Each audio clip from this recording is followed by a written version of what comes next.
Good evening. Welcome to. We haven't done a virtual for quite some time, but tonight we have Ian. Ian Stirsman is a with local roots, but now he is the master distiller of Ross and Squibb, which is the. Correct me if I'm wrong. That is now the like branded distillery for MGP? Correct.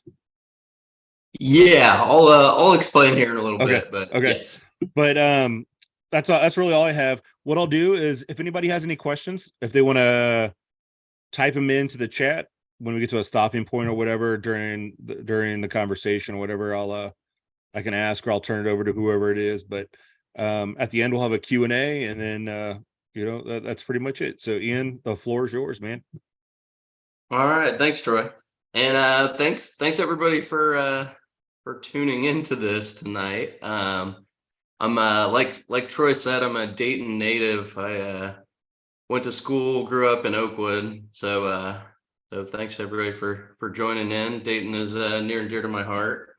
But yeah, like Troy said, I'm the master distiller of the Ross and Squibb Distillery in Lawrenceburg, Indiana. So I don't know how many of you are familiar with Ross and Squibb or with MGP, but Ross and Squibb is basically just the new name for the MGP distillery in Indiana, which is really the distillery you think of when you think of MGP. That's the distillery that all the whiskey from MGP traditionally came from. But a couple years ago, we acquired Luxco, and with Luxco came a pretty big branded spirits portfolio, but also came the Lux Row Distillery down in Bardstown, the Limestone Branch Distillery down in Lebanon, Kentucky, and Destiladora Gonzalez Lux in Mexico. So when we acquired Luxco, we felt like we need to give the distillery in Lawrenceburg a name that meant a little something more than MGP of Indiana. We also have our MGP distillery out in Kansas, but they mostly produce white goods, vodka, industrial alcohol, and they do some food ingredients out there too that go into like a lot of your meatless meat and things like that.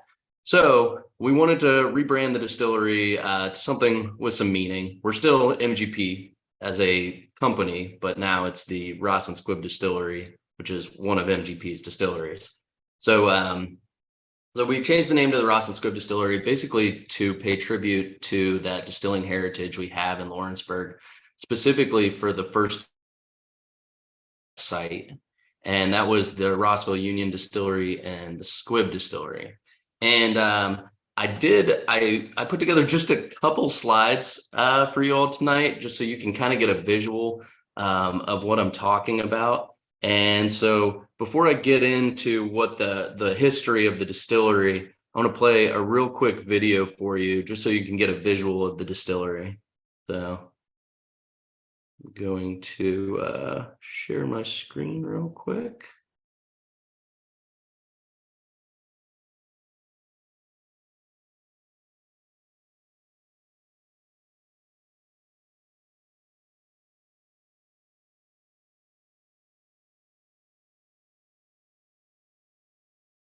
Here's me looking lost in a warehouse. And here's just a quick little video so you can get a picture of what the distillery looks like.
So that was just to give you a visual of the distillery, kind of see the scale we are. So if you haven't heard of the Ross Squibb Distillery, we're probably the largest and oldest distillery you haven't heard of.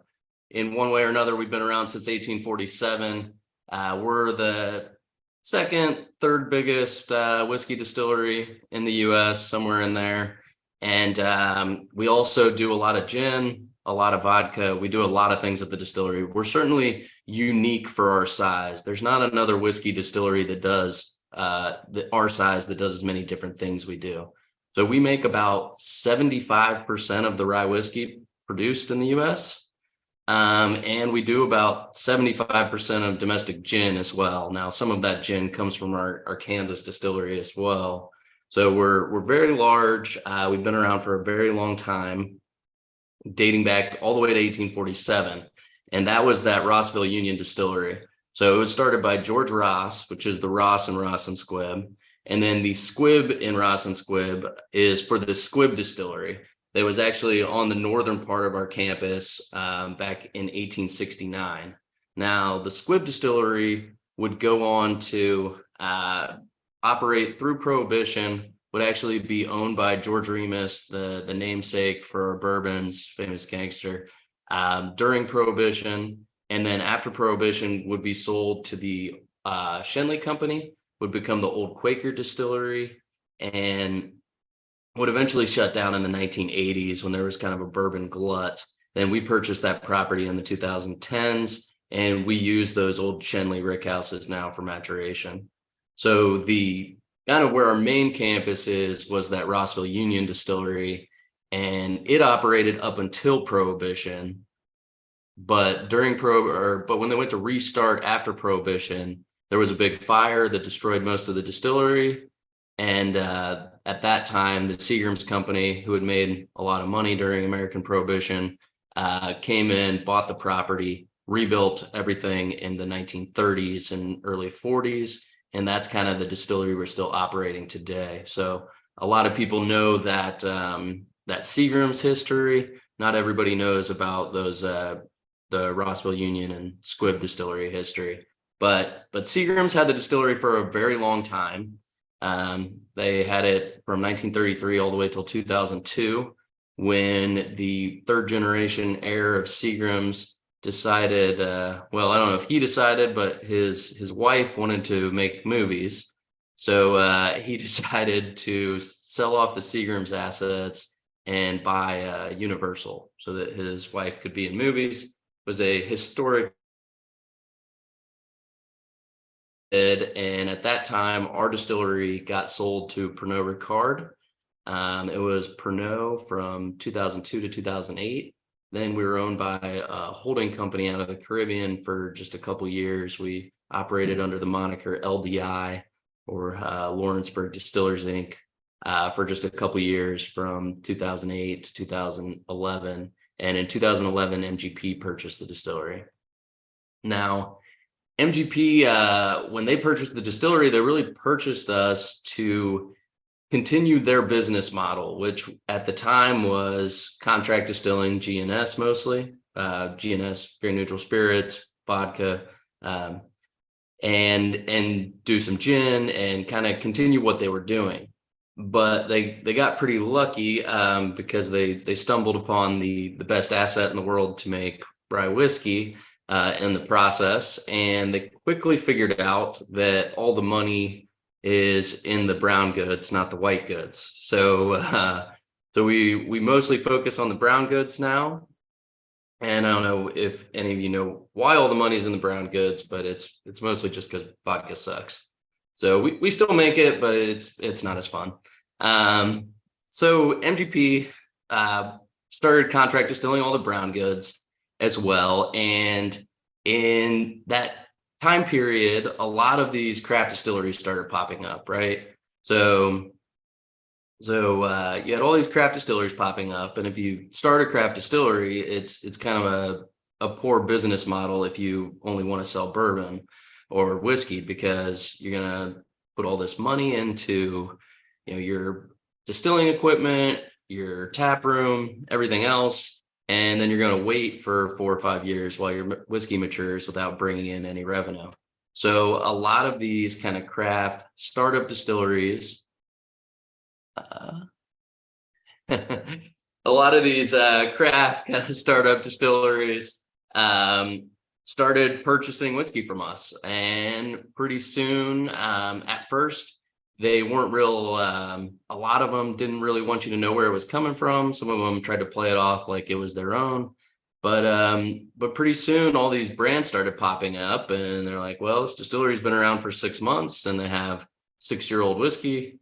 Where's this whiskey coming from?" Everybody kind of started figuring out all this really good whiskey was coming from this distillery in Indiana, MGP, and our reputation kind of started to grow. And um, our reputation started to grow. Sorry, I'm reading your comments, but our reputation started to grow, and eventually we kind of figured, you know what?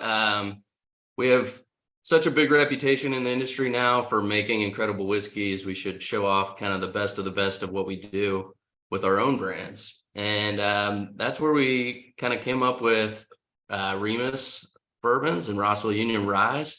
So the Remus bourbon actually started about a year before we purchased it. We purchased it when it was pretty small.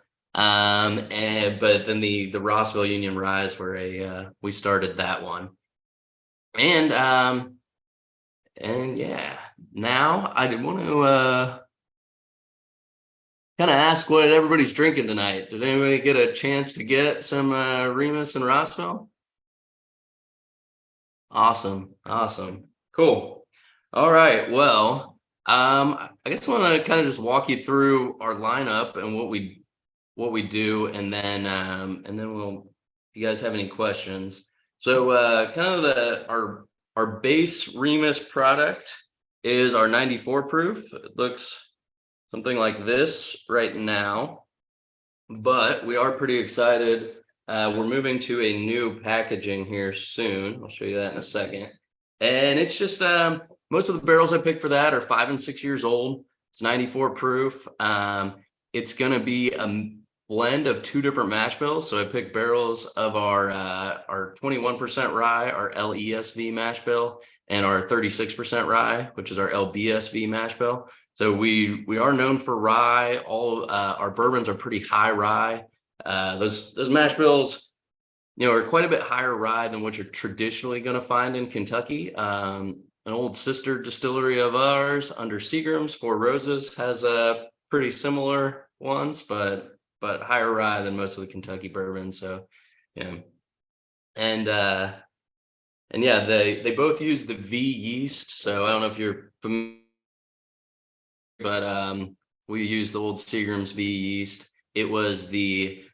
It's kind of the grandfather of the rest of the other Seagram's yeast, the other 4. So all the other 4 were mutations from the V. And we primarily use the V for most of our whiskey. We do play around with the others some, but we do about 40 different grain mash bills. So where our old sister distillery went after Seagram's, they experimented more with the yeast, the 5 different yeast strains. We decided to experiment more with the different grain mash bills. So we do about 40 different grain mash bills, primarily with the V yeast strain, but we do experiment with the other yeast strains as well. And this will be changing here very shortly. Don't know exactly when it will get in Ohio. It is already bottled, but the label will be changed to this. So in your video, it's probably backwards because it is in mine, but it's we just thought it was a little more premium of packaging. It matches with our Repeal and our Gatsby, which I'm going to show you a little bit in just a second. That label matches better with those, and those have gotten a ton of not a fan. Why take George off? Basically, the biggest reason was we got feedback from a lot of accounts, some big ones in Illinois was one of the ones I talked to a lot, but the feedback from a lot of accounts was that it just didn't look like a premium bourbon on the shelf next to other premium bourbons. They thought that, and I kind of agree with them. I thought the face looked a little cartoony on there. And then the other thing was that Remus Repeal Reserve and Remus Gatsby Reserve have gotten so much great attention that we wanted really to make that connection tighter with the 94 proof. So we wanted to give it more of that Art Deco look and feel that the Remus Repeal and the Gatsby have. I don't know if I just answered a question that popped up. I don't know if all of you can read the question, but maybe that confused people. Yeah. Yeah, that's true. So so yeah, the next product in our Remus lineup is the Repeal Reserve. So this is Series 6, which was the 2022 offering. It's probably like the most fun part of my job, because it's that once a year where me and our master blender get together, take the gloves off and go through the best of what's in our inventory. So we go through, all the inventory we have and try to create something unique every year. And it's probably the most fun part of my job. So Remus Repeal Reserve Series 6, which a lot of you probably don't know this because it just got announced like 2 days ago, I think, was actually in the top 3, I guess tied for second in the Ascot Awards, which is Fred Minnick's big awards. It's a truly blind, for the most part, truly blind tasting. There's 1,100 entrants. The straight bourbon category is the biggest, and we tied for second. One more vote, and we would have had first. But we're pretty proud of that. And we're really looking forward to 7. So 7, I just got done finished blending about a month ago, and 7 is going to have 9, 10, and 16-year-old barrels in it, and it's those same 2 mash bills that are in the regular Remus, the LESV and the LBSV, but they're just going to be older barrels. 7 is going to be, for those of you that had 6, 6 was a little lighter in body, a little fruitier than some of the other repeals have been, and 7 is going to be more like those heavy barrel notes on the nose. It's a lot of oak, char, leather, kind of that those cigar tobacco notes, and then it moves in on the palate to some of that dark fruits that's been in the others. Each one is kind of not everyone, but the last few have had a really distinct cherry note, and it continues with that cherry note on the palate. But then on the finish, it gets back into that leather, tobacco, those deep barrel notes. But pretty excited for it to come out. Some of the media people I've had in the distillery since I finished the blend, I've had blind 6 and 7 together, and I'm like 6 and 1. So there's one person that preferred 6, which was the second best bourbon in the Ascot Awards for 2022. So we're really excited about 7. And then the next in the Remus lineup is the Gatsby Reserve. It's a really, really beautiful bottle for those of you who haven't seen it. And that's going to be those same 2 mash bills, but that's going to be 15-year-old whiskey. So the barrels that go into that are at least 15 years old. It's not as fun to blend as Repeal because it's more stressful and harder because just because most of our barrels aren't really going to be good at 15 years old. So it's hard to, when we do our barrel surveys every year, it's hard to continually pick those ones that we think are going to continue to get better. Repeal is easy because we don't really have any hard guidelines. We just kind of pick whatever we want. Where Gatsby is tough because every year we got to say, okay, we're not going to put this into Repeal or something else because we think it's going to continue to get better. And our master blender is really, really good, probably one of the best in the business. He's been doing it a lot longer than I have. So I rely pretty heavily on him, but it's stressful because when you're wrong, it's expensive, right? Because 15-year-old whiskey isn't cheap. So that's the Remus lineup. That's our bourbons, and also I will give you like a quick little history on Remus the man, just in case some of you don't know him. But basically, he was the son of German immigrants. He grew up in Chicago, and his uncle owned a pharmacy in Chicago. And by the time he was 18 years old, he put himself through pharmacy school and bought the pharmacy from his uncle. And he got kind of bored being a pharmacist as a teenager, so he decided to also put himself through law school, and he passed the bar by the time he was 21 years old. Became a trial attorney in Chicago too. So early on in Prohibition, he started representing these bootlegger clients, and he basically thought there's two things about these guys: they're just dumb hillbillies, and they're filthy rich. They're just buying their way out of trouble. So he was like, with my knowledge of the law and of pharmaceuticals, um, um, with his knowledge of the law and of pharmaceuticals, he's like, I could make a lot more money than these dumb hillbillies. And he moved down to Cincinnati, started buying up pharmacies, started buying up distilleries, because most of the big distilleries were within a couple hundred miles of Cincinnati. One of them was our distillery, the Squibb distillery.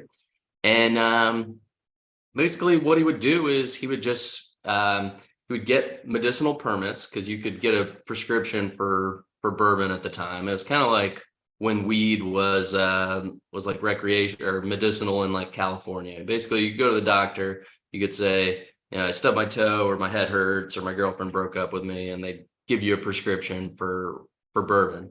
So he would get these medicinal permits to pull bourbon out of the warehouses of his distilleries that he bought, and he would sell some of it legally at his pharmacies, and then the stuff he couldn't sell at his pharmacies, or really he just was too big to sell it all at his pharmacies. Basically, he would rob his own trucks as they left the distillery. He would take the whiskey out to a farm outside of Cincinnati, and they called Death Valley Farm, and bootleggers would come from all over the country to pick that whiskey up. And then he'd collect insurance on that whiskey that was stolen and get more medicinal permits to get more whiskey out of his distilleries. And he quickly became like super, super wealthy. And he bought this crazy mansion in the Price Hill area of Cincinnati, which isn't around anymore, unfortunately. And he would throw these really extravagant parties that were talked about in the Cincinnati Enquirer. And at one of these parties in the Enquirer, they wrote about like every man in attendance had a diamond stick pin at his desk, or at his place setting for dinner. And the women were looking around like, what do we get? So the servants came around with little wood boxes, gave one to every woman at dinner. They opened them up, and there was keys to a new car. So they're just these like crazy extravagant parties. And the legend is that he met F. Scott Fitzgerald at the hotel. They became drinking buddies. And it is very likely, there are a couple alternative theories, but it is very, very likely that George Remus was the inspiration for Jay Gatsby. And that's kind of why we do the Gatsby Reserve. But so that is the whole Remus lineup. So I will walk you through the Rossville lineup. So Rossvilles are rye whiskeys. And like I said before, we make 75% of the rye whiskey on the market. So so you're probably kind of thinking like, why does one distillery make 75% of the rye whiskey on the market? And the answer is mostly because we've been doing it the longest, and it's really hard. So just because you can make whiskey out of corn does not mean you can make whiskey out of rye. Making rye whiskey is very difficult. First, just corn is cheaper than rye. Rye is more expensive. And then even for the farmers, for every acre you grow of rye, you're going to get a lot less bushels out of that acre than for an acre of corn. And then when you go to make whiskey out of it, the starch content in rye is a lot lower. So for every bushel you mash of rye, you're going to get less whiskey out than a bushel of corn. Then when you finally get it into the distillery, the gelatinization temperature of the starches in rye are much lower. So you cook it at lower temperatures to not scorch the grain, and those temperatures aren't always sterile. So your sterilization programs for your distillery, your sanitation programs for your distillery have to be much more robust. And then there's all these infermentables and gums, these beta glucans and pindosans, and all these things that are hard to break down, and they make the mash very viscous and hard to move. So it's hard to pump through the distillery. During fermentation, it's hard to control your temperature curves during fermentation because that increased viscosity really cuts down on the heat transfer coefficient for your cooling coils or your mash coolers, or however you're trying to cool that mash and maintain your temperatures. Then when you go to distill it, it's going to foul up your distillation columns a lot faster. And then probably the biggest reason that rye is really difficult, and the biggest hang up for a lot of our other distilling friends, is for distilleries our size, you have to do something with all the spent grain and water and everything. When you strip the alcohol out of the mash, everything else has to go somewhere. And for distilleries our size, we have to dry that into about 10% moisture, and that's called distiller dried grains. And it's just animal, it goes out as animal feed. But that process is really difficult from a rye mash. So it's going to foul up your centrifuges really fast. It's going to foul up your evaporators really fast.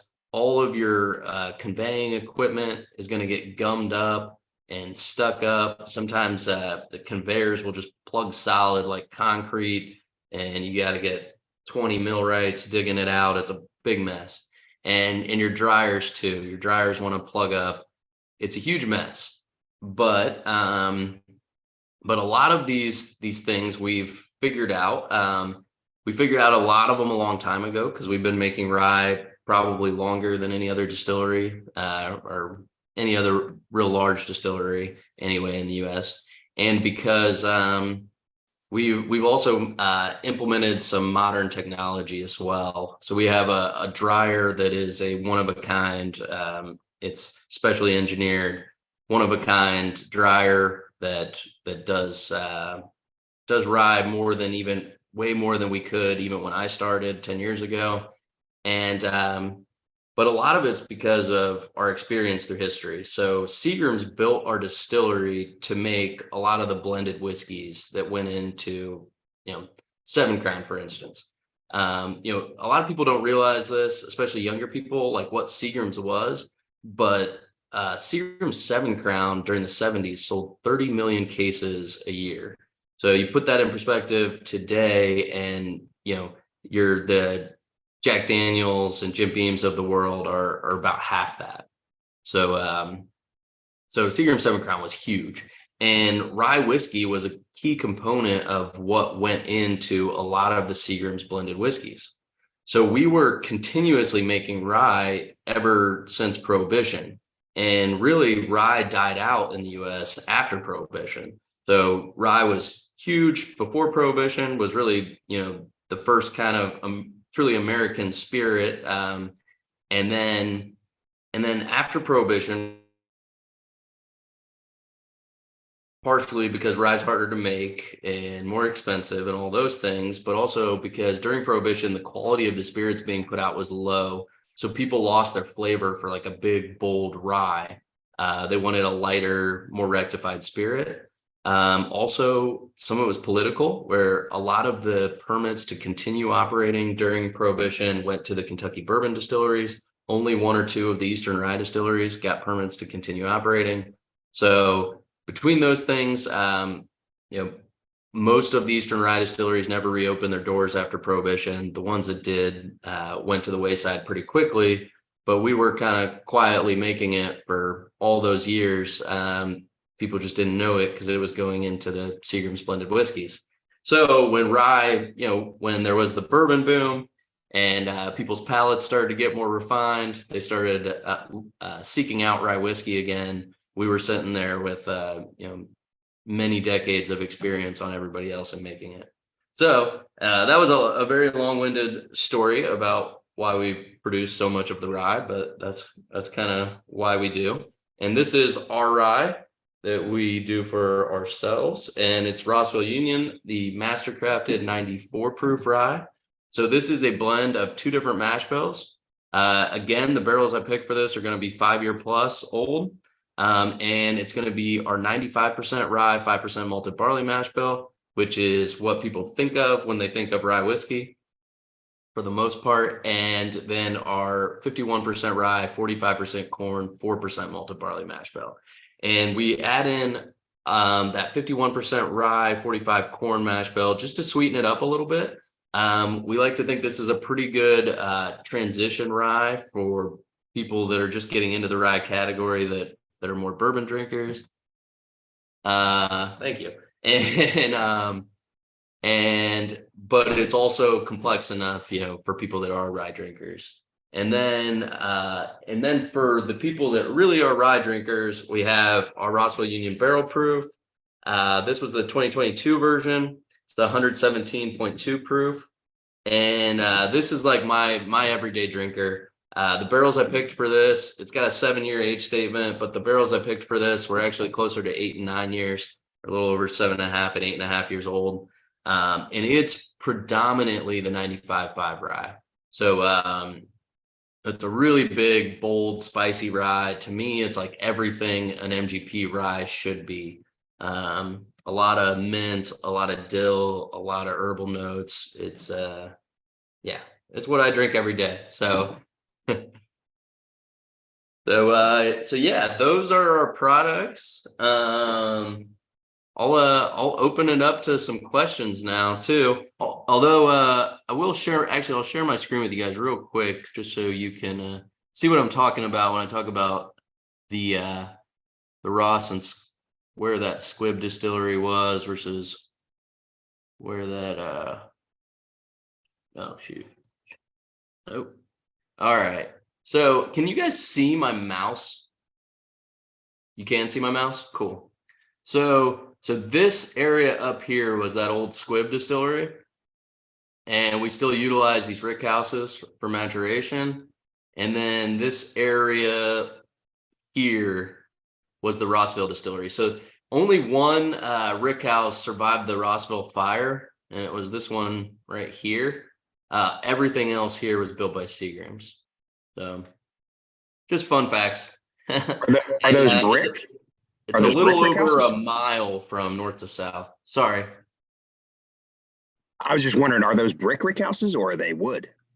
Those are brick, steel, and concrete. So like if there's ever if there's ever a tornado or something, that is where you want to be. Seagrams built those rick houses like you would never ever be able to build a building today. I've seen the construction photos and they sit on like 20-foot mat slabs of concrete. It's just insane. And there's about 4 feet of concrete and steel in between each floor. So they're not like the traditional Kentucky rick houses that go floor to ceiling. These are 6 ricks high, 6 stories high, with sometimes a basement or a sub basement. So how does the concrete impact like temperature change and stuff like that when it comes to like your traditional rick house that we're used to seeing, which is like all wood? So we're going to get less temperature variations from top floor to bottom floor. But also it's going to mitigate the effect of the seasons a little bit. So during the summer, it's never going to get as hot in the rick houses as it is outside. And during the winter, it's never going to get as cool in the rick houses as it is outside. You have all that thermal mass in there, and it's 4 lathes of brick deep plus steel and concrete. It's those places I wouldn't even begin to be able to guess at the price tag of building one of those buildings today. They're just insane. Do you guys try to regulate the temperature in those buildings then, or in the wintertime, or does the brick keep it at a temperature where it's still going to fluctuate enough to where it'll go in and out of the barrels? Oh, it'll definitely go in and out of the barrels, and we don't need to heat because they'll stay warm enough to to keep the oxidation reactions going on even in the winter. I know some of the Kentucky ones have to regulate their heat sometimes in their rick houses. So I was curious with the brick if it stayed consistent enough for you guys. Yeah, we don't do any heat cycling. And then we also have a few different styles of warehouses too. So we have like a couple metal clad warehouses as well. So we have different ways of aging. And then one last thing I want to show you, because I forgot to mention it, is the Rossville Union is also going to be getting a, oops, I didn't, oh well. The Rossville Union is also going to be getting a facelift. So we're going to be moving away from that square bottle, and we're going to be moving into this packaging. So we'll have the 5-year, the barrel proof, and then we'll have a new SKU, which is going to be a 6-year bottled and bond, which is going to be an entirely new mash bill that which is our 51% rye, 49% barley malt. And that mash bill is pretty cool because I'm not a big like American single malt guy myself. I'm not a big I don't like the heavy malt stuff typically, but that 49% barley malt, 51 rye, it has a ton of barley malt on the nose, but we've done a ton of experimentation with rye in the last 6 years or so. Like we're on like close to 200 different trials, and kind of first when we started in this journey, the first thing we did was we kind of mapped out chemically what makes a rye. So all those notes you think of with the rye, the baking spice, the clove, all of those, we mapped out, what are those congeners that produce those flavors? And then we traced those congeners back to the metabolites in the rye grain. And then we started looking at, varieties of rye grain, which varieties of rye grain are highest at this, in those different metabolites. But also we looked at processing methods and what could we do in the distillery to bring out those rye flavors the best. And one of the things we found was that a lot of the metabolites for these phenols we're looking for, these flavor components, are bound up in like arabinoxylane complexes in the rye grain, and they're really hard to break down. And the best way to break them down is to hit them with a ton of endogenous enzymes from malted grains. So even though it has a heavy malted barley nose, it's really almost bringing out more of the rye flavor with all that malted barley. So it doesn't really it tastes nothing like an American single malt. It just almost tastes like a bigger rye. So we're pretty excited about that mash bill to come out. We also have a new Remus mash bill coming out here like really soon. It's being bottled in a couple weeks now, but we're gonna introduce a new mash bill on the Remus side as well, and that's our 51% corn, 39% rye, 10% malted rye mash bill, and that's going to be 6 years at 109 proof. It's going to be a really competitive price, so we're really looking forward to that as well. Is that 109? Is that barrel proof entry or just a random number you picked to say we're going to go at this point? Me and our master blender tasted it at a bunch of different proofs, and 109 is kind of where we went with. Our barrel entry proof is typically 120. So and our barrels tend to go down in proof as they age.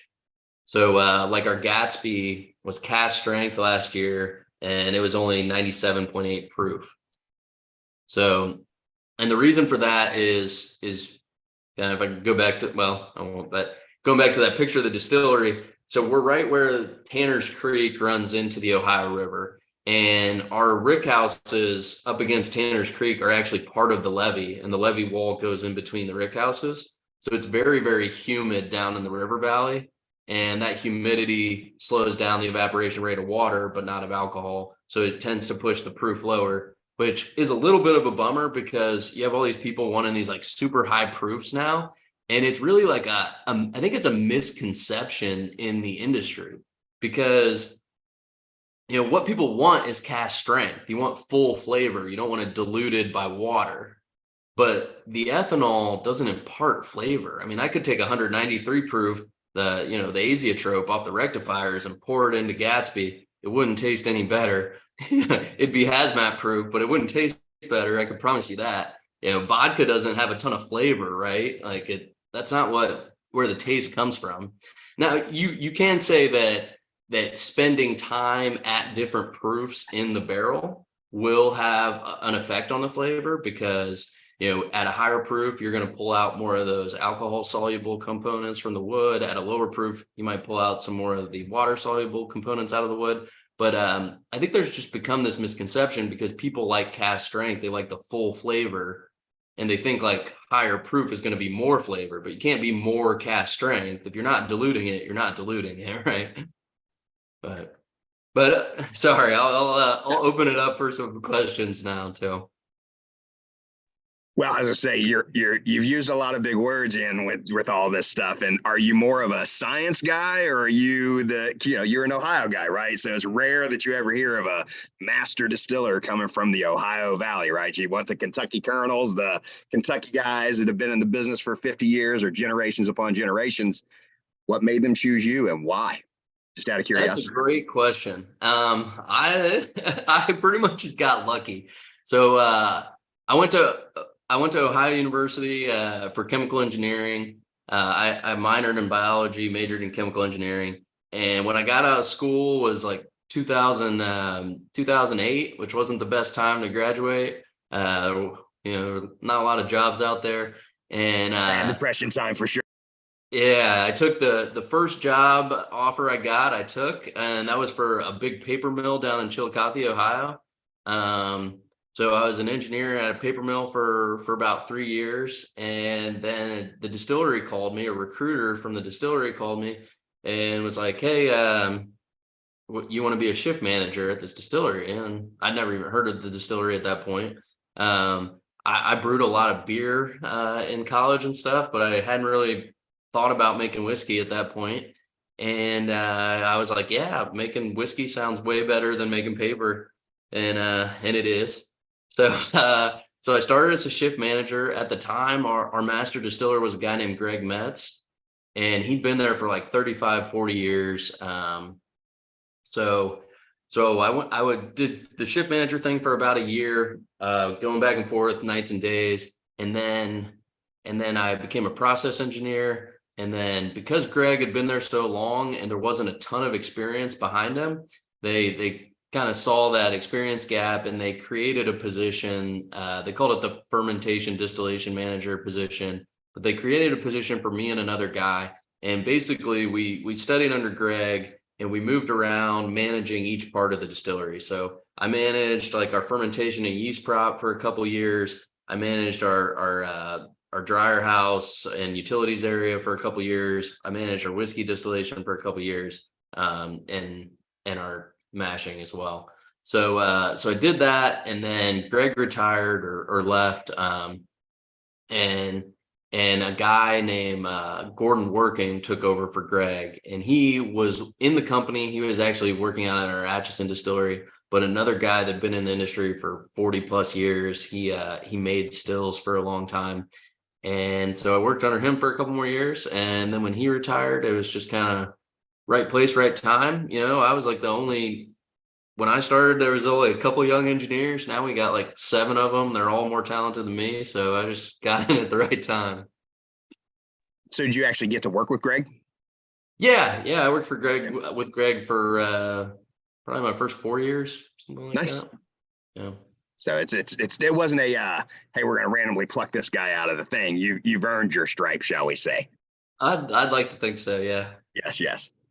Now I see you got a lot of interesting bottles behind you back there. Obviously, you have the Remus series, I'm assuming, and the Gatsby. What are the ones in the middle shelf there? Are those the new labels for the Rossville stuff? Yeah. Well, actually, these 2 are the new label Remus, and the rest are mostly Rossville barrel proof. I just put those there because that Rossville label like reflects light really good. And Troy knows my dad is a photographer, but I'm not. I'm clueless to all that. So I just my lighting here and my laptop aren't the best.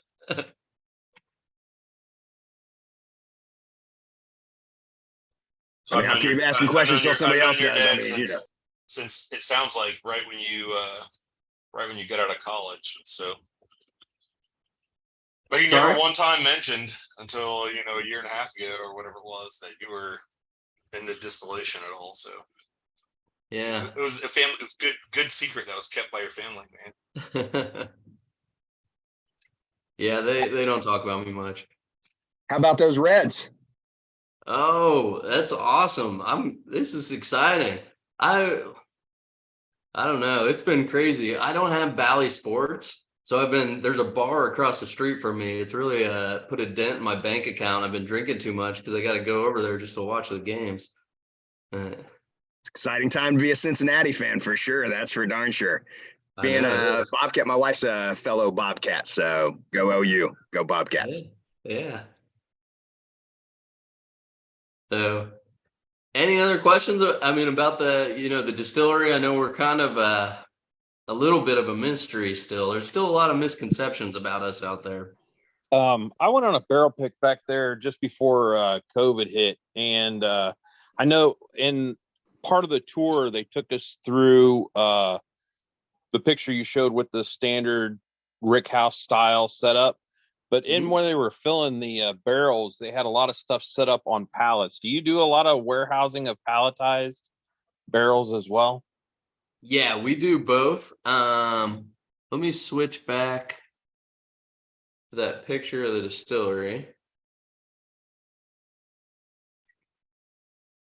So, oops.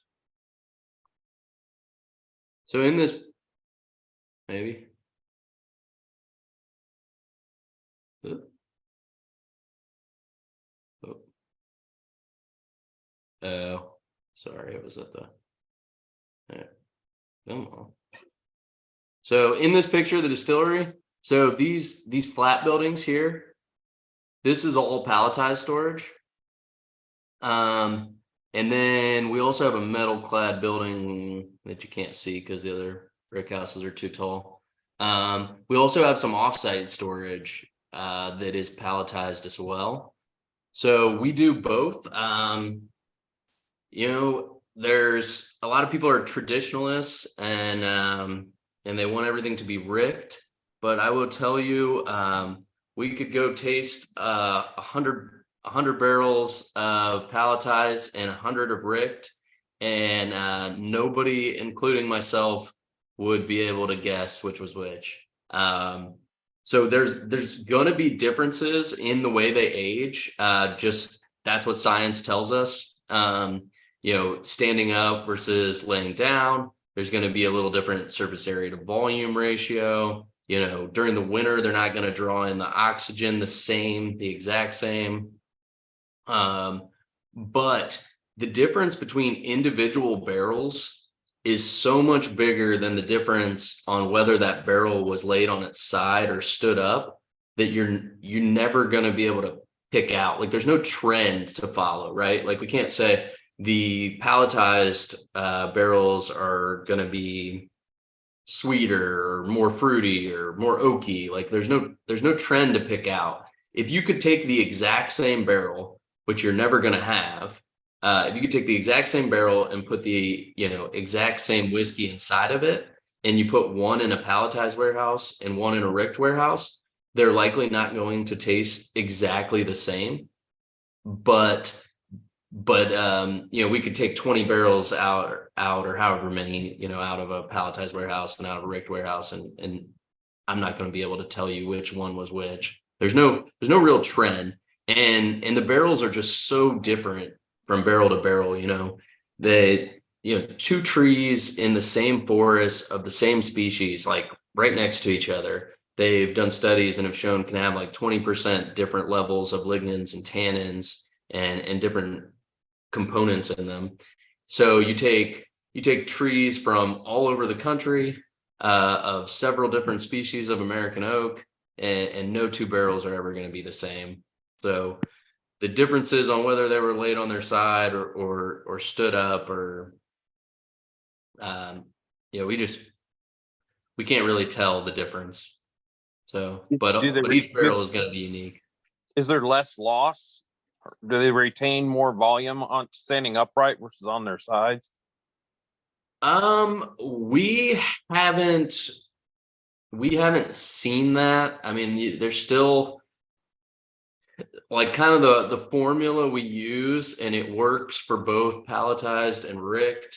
is about 10% loss in the first year, and then about 3% for every year after that. And it's on a, you know, it doesn't work at all very well for like one barrel, but when you're picking a couple hundred barrels, that's going to get you really close. Along those same lines, with all of the craft stuff that you guys sell out and give off to other folks, and you know, are there any of those, like, do they pick, like, I want these 100 barrels out of this warehouse and that's where they get pulled from? Or like, do they get to walk around the warehouse and be like, I want 20 of those barrels, I want 20 of those barrels, I want 15 of those? Or how does that work when, you know, some of those craft Nula or whatever comes to you guys and says, hey, we want to buy stuff from you? Not to give away their secrets, I guess, but yeah, that's not how it works. You know, depending on what it is, and you know, there's a lot of different ways that we sell people whiskey. So, you know, the biggest one by a long shot is we will actually fill barrels for a customer.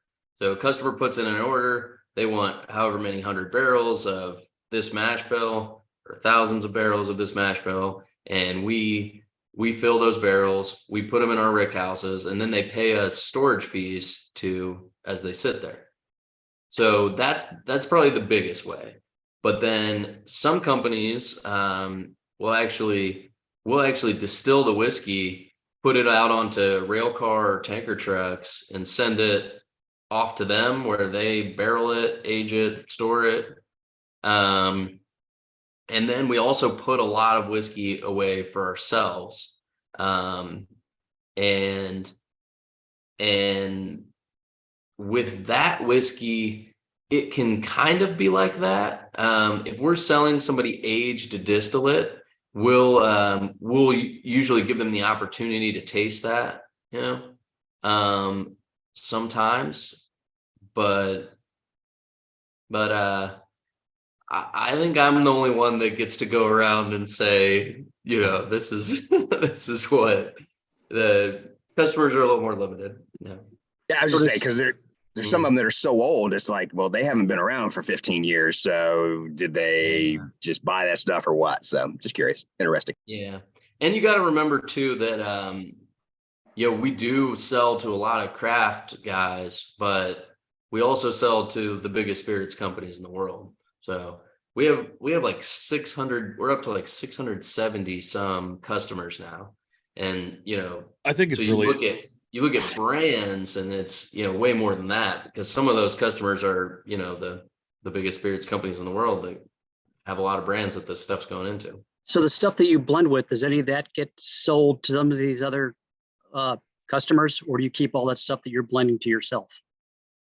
So so our LESV and LBSV mash bills, the 21 and 36% rye, we make a lot of that, and that goes out to a lot of different places. You know, I will say, you know, I get kind of the first pick sometimes in some ways. And then our 95% rye, 5% malted barley mash bill, that's the most popular rye mash bill there is out there. A lot of people are even copying it off of us now. A lot of other distilleries are making it as well, which is a little silly to me. There's so many different combinations, but you know, it's the best form of flattery, right? So so that's how, you know, a lot of what we do is those same mash bills are going to be offered to our customers too.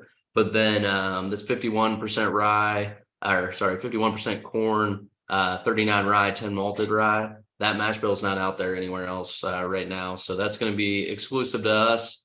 Yeah, really excited about that one coming out. And then there's very little of that 49% barley rye mash bill out there as well too. So with you guys going with the name change, are you going to come out with like a Ross and Squibb label, or just keep your product line as it is? I mean, we're going to constantly innovate. It's very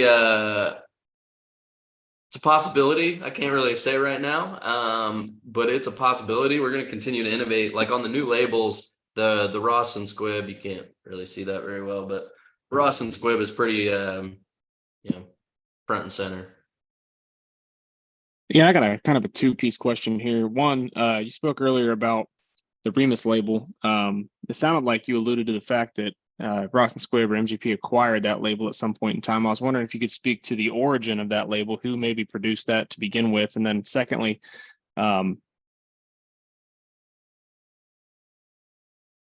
you also spoke about your barrel aging and I think it was the Gatsby, the 15-year is kind of like harder to blend because you say that at 15 years old, the whiskey takes on a certain profile that's maybe harder to blend. What, in your opinion, what's the sweet spot for Ross and Squibb barrels? All right. So with sorry, I got caught on your second question and forgot the first. What was the first question again with the label? The origin of the Remus label, like you said something about acquiring that at some point in time.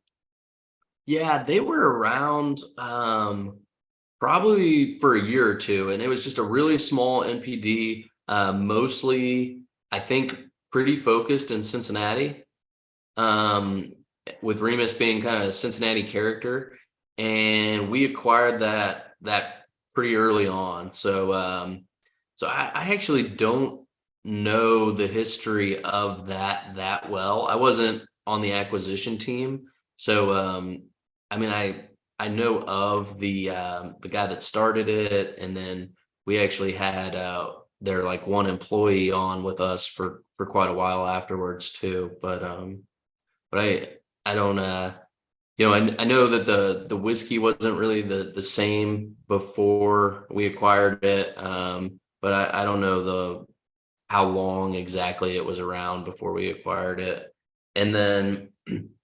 I with the Gatsby, I wouldn't necessarily say that it's harder to blend, as long as we do a good job of picking the barrels that we're saving for it. So the hard part is actually selecting the barrels that we're going to save instead of dump. So when I look at the barrels for like Remus Repeal Reserve or even our younger products, I have to say like, are these barrels going to continue to age well? Because at 15 years, a lot of barrels, I would say the majority of the barrels we make at 15 years are going to just be over oaked and very kind of those bitter tannins. So the hard part is picking out what's going to continue to get better. And then if we do a good job at that, then it's easy to blend. Now, Ian, I heard you mention that you had a master blender and you're the master distiller. Mm-hmm. I mean, obviously you two have to work very close with one another and create a relationship. Are you going and picking barrels? Is it a, collaborative effort between the two of you? You're both going around and sampling barrels. You're finding those ones that you think might be right and you're working with each other, or how does that work? Yeah, so he does the heavy lifting. So we do these barrel surveys, these massive barrel surveys every year. And him and his team do a lot of that. And then when it comes time for Repeal Reserve, like he's gonna say, okay, these lots are like, what we think is going to be best for Repeal Reserve this year. And then I'll get with him and I'll be like, okay, let's take, from these lots, let's try these different test blends, and then we'll make up the test blends and we'll go back and forth on which ones we like. Sometimes we'll have other people come in and taste as well. And then we'll just kind of whittle it down until we find something we really like. And he's really good. I mean, he's been doing it for a long time. He does most of the heavy lifting, and then I kind of come in at the end and be like, I like that one. So, have you got to actually make your own mash bill or created anything that's your own? I mean, obviously you've been in this a few years now, but anything that's your own that you can say, yep, that is my product. I made that. or have you kind of just been following the norm and sticking to what we've got? I mean, I've been a part of making a lot of new mash bills. So for a long time here, every new mash bill we've made, goes through myself and a guy named Josh Slosky, who's we gave him some like really fancy title recently. He's our director of process engineering and data analytics. So but we have a really big technical team. It takes a lot to run this distillery. I mean, it's the most complex distillery out there because we're a big GNS distillery. We make a ton of gin, we make a ton of light whiskey, and we make 40 different mash bills of whiskey. So you look at the distilleries that are our size and they make 3 different mash bills of whiskey. They don't make any GNS, they don't make any gin. It's very complex. It's a big team effort. But I've been a part of a lot of new mash bills. Basically, the engineering work of what parameters are going to work with this mash bill, how we're going to do it. And then actually, yeah, I guess nothing that's been bottled yet has been like uniquely my own, say, this is the percentages of grain. No we're gonna Stirsman do. Union yet? No, not yet. but potentially some on the way. So you mentioned it a couple times. I mean, I don't know if you can talk about it. I don't know if that's like an NDA thing or not, but you were talking about how a lot of people don't realize that L stands for the L and the O and the recipes that are in your. Oh yeah. No, I don't think there's any NDA or anything like that. It's the old Seagram's legacy codes. So so the first letter of the code is the location. So the L stands for Lawrenceburg, Indiana. There's another letter that stands for Lawrenceburg, Kentucky. We got the L. And then the second letter is the actual percentage of grains. So like our B mash bill, the LBSV, is our 36% rye, 60% corn, 4% malted barley bourbon. Then the third letter, which in a lot of these whiskeys is going to be S. That third letter is the distillation method. So S is just beer still to doubler, traditional bourbon whiskey distillation, and then the last letter is the yeast used. So for us, that's typically going to be V. Did you see the question in the chat by chance? I did not. Sorry, I missed it. So what is your favorite bottle you have? It's coming from Zach. What is your favorite bottle you have blended? And 2, the other NDPs there, what is your favorite or opinion on some of the ones doing it right or think that are doing good things with MGP products? As there are a ton, especially now. So I'm actually going to answer that question for the very first time because we're not really I'm not really supposed to talk about our customers just because they it's their story to tell. A lot of them are open, a lot of them are proud of getting our product. A lot of them, it's like their entire marketing scheme now is just like, hey, we got these MGP barrels, they're going to be good, come buy it. But it's their story to tell, so we don't like to name customers. But Penelope is my I can edit favorite it out. I want to say that now because we bought them. Hell no, that's good stuff, man. Hey, That's right. And then sorry, what was the other part of that question? What is your favorite bottle you have blended? Oh, I mean, it really changes from day to day. So the Repeal Reserve series are all awesome. I've like blinded them all together several times, and I don't pick the same thing every day. Right now, probably the one I've picked the most might be Series 3. It might be my favorite. But in general, I prefer rye whiskey over bourbon. And this, the latest version of our Rossville Barrel Proof, the 117 proof, is probably what I drink the most of. Probably my favorite. Oh, sorry, I missed that question again. So barrel proof, is that entry or post? It's post. So it went in at 120 and went out at 117.2. It's so crazy that you guys lose proofage, whereas in Kentucky they always seem to raise up, but it's wild. Yeah, I know. Yeah, it's just so humid down in the river valley. But Yeah. Being an but Ohio boy, we know that all too well as well, right? So no. So sorry, there was one that went by that I missed.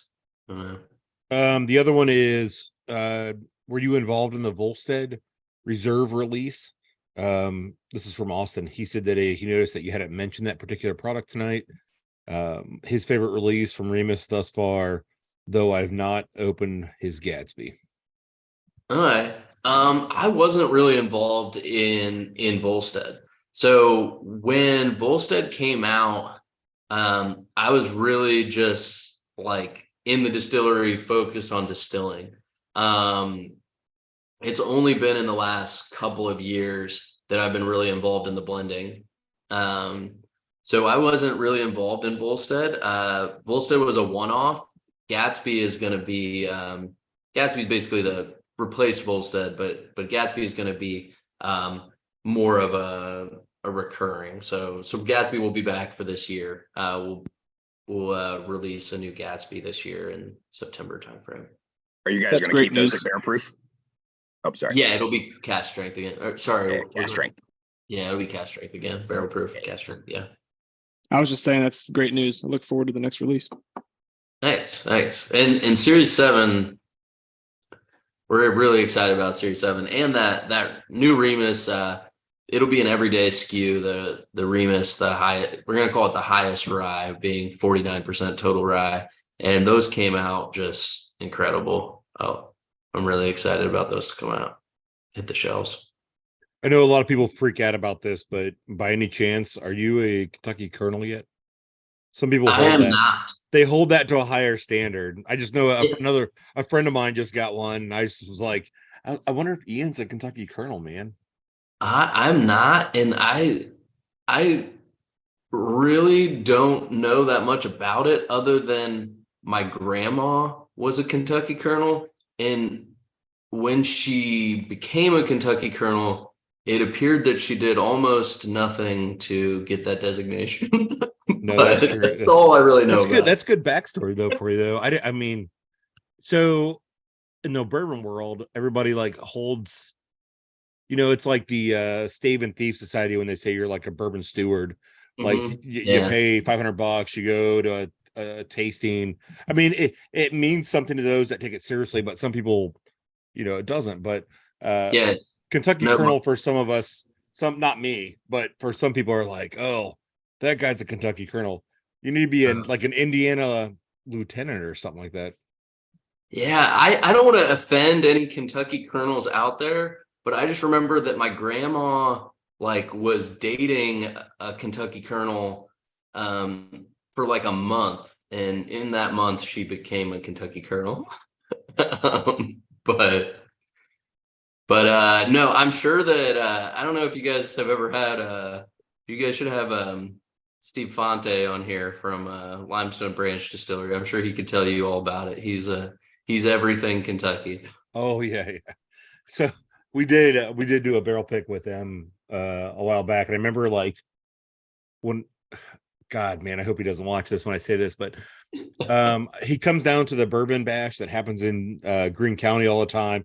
Aaron's laughing because he's met him, and I always think to myself like, what I mean? So you're familiar with the area. When I've been down to like a Century Bar, I always ask Joe, I'm like, is that his real personality? Like, is that how he is? Like from the minute he gets up till he goes to bed? Because I don't know if I could deal with that, man. He's a good time to hang out with. But he is passionate about the bourbon down there, and he's passionate about Kentucky, and that's him coming through. Yep. If I would have known any better, that dude, I would have been like, that guy is on some serious meth or cocaine, because he has got some energy, man, that I have never seen from an individual for as many hours as that guy can talk, and he can just rattle on and on and on and on. And then so my last name he being knows Bolin. the history, and he does a great job. I mean, last year he was like the oh, what do they call it? Sorry, the bourbon ambassador of the year. I mean, he knows his stuff. Is it passion or is he knows his stuff, right? It's both, It's a kinda little bit going of both, right? and the Yeah. showmanship too. He's got it all. Yeah, so you have to figure out what your thing, your shtick's gonna be. Oh yeah, yeah. I already think you already a step ahead, man. You know, your grandma was a Kentucky colonel, so Yep. do you have a hand in every product that comes out of? So I feel weird when I reference things as like MGP, but like if Ross and Squibb brands are like the Rossville and Remus line, do you still Mhm. have your hand in everything else that they output as well, to include white spirits? No, I mean it's the Ross and Squibb brands that I'm focused on. So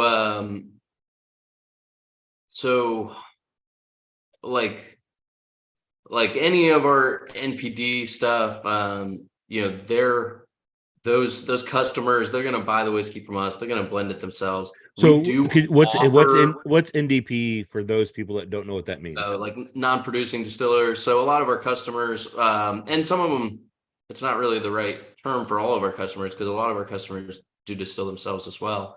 But we do in our bulk sales business, we do offer some blending expertise as well, but I'm not involved in that. Our master blender would be involved in that.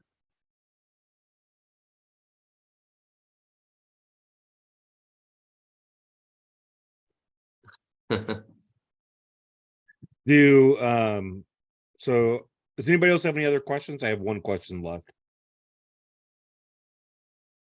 Ask it. Okay. Do you have any, like, what are your current long-term, so you can take as much time as you need for this, but what are your current long-term goals for being in the position that you are now? Because after this evening, I mean, it doesn't sound, it is. I mean, it seems like you have a plan. I'm just curious on like what what are your long-term goals for Ross and Squibb, and like do you plan on potentially buying other brands that are, you know, old and no longer used, and potentially turn them into your own brand? Or you know, like what's your 10-year plan? Wow, that's a good question.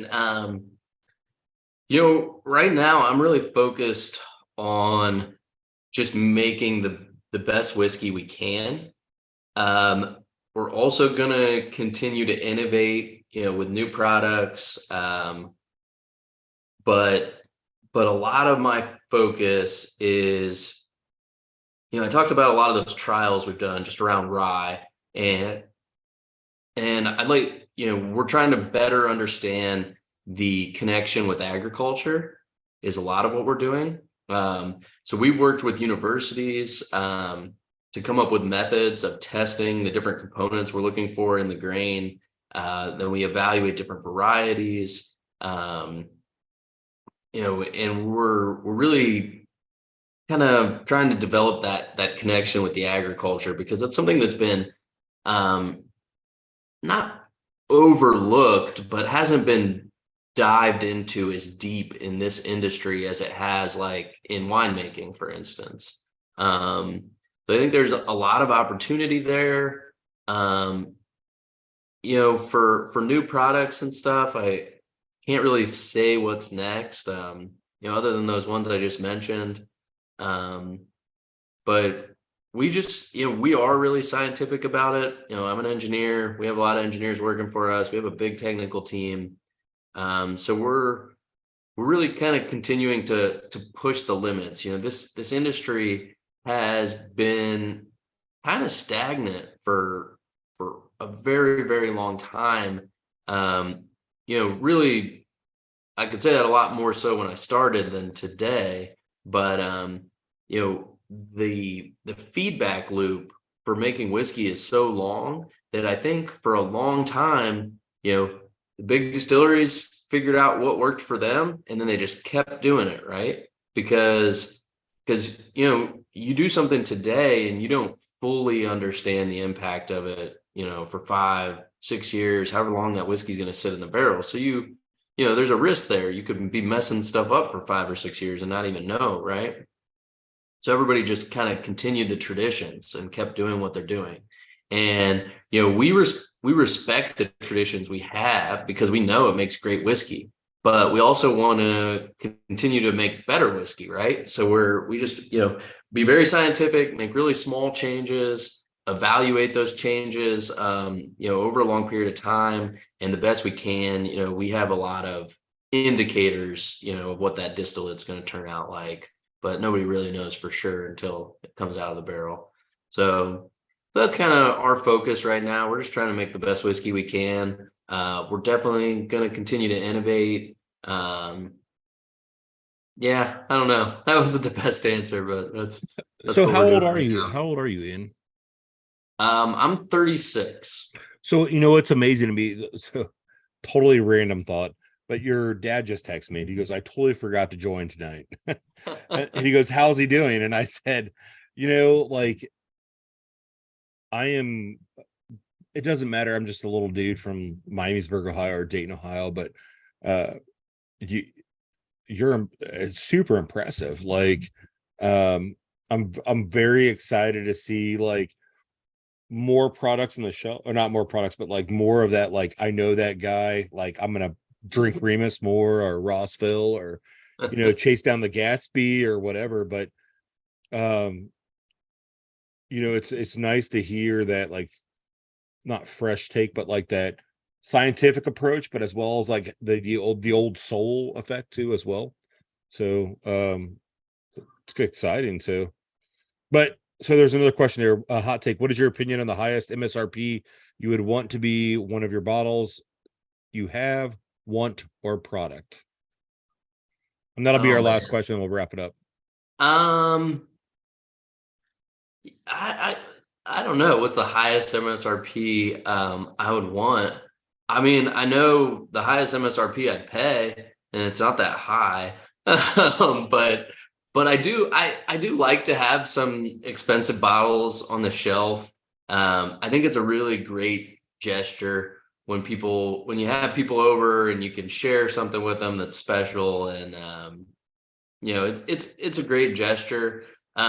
People have all different kinds of means. There's a huge range. So, if we made something ultra limited and people wanted to pay, however much for it, and they have the means to do it, and they want something special to impress their friends, I'm not going to push back, but I do want our everyday products to be affordable too. We want everybody that wants to enjoy our whiskey, I want them to be able to enjoy our whiskey.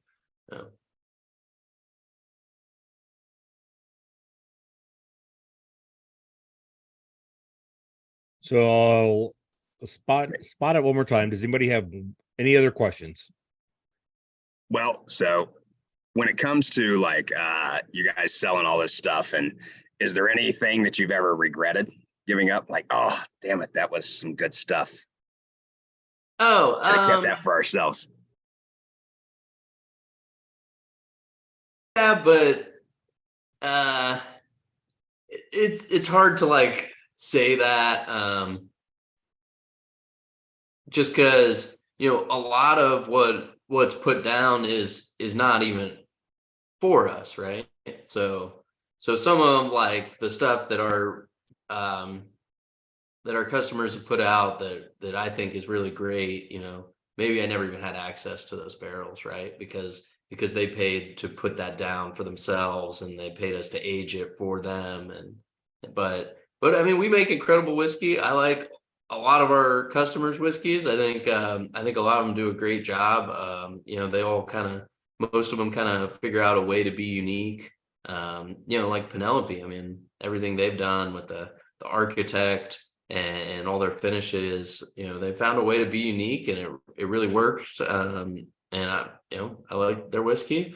I like all the whiskey we produce. I like a lot of the whiskey that our friends down in Kentucky produce too. So Well, along those lines, so you guys make distillate and put it in a barrel and leave it. You guys don't seem to have a secondary finish, right? That's the big new craze and trend is let's put it in another barrel. Let's try this. Let's try that. That's how all these craft places are really distinguishing themselves, right? And making your product kind of their own.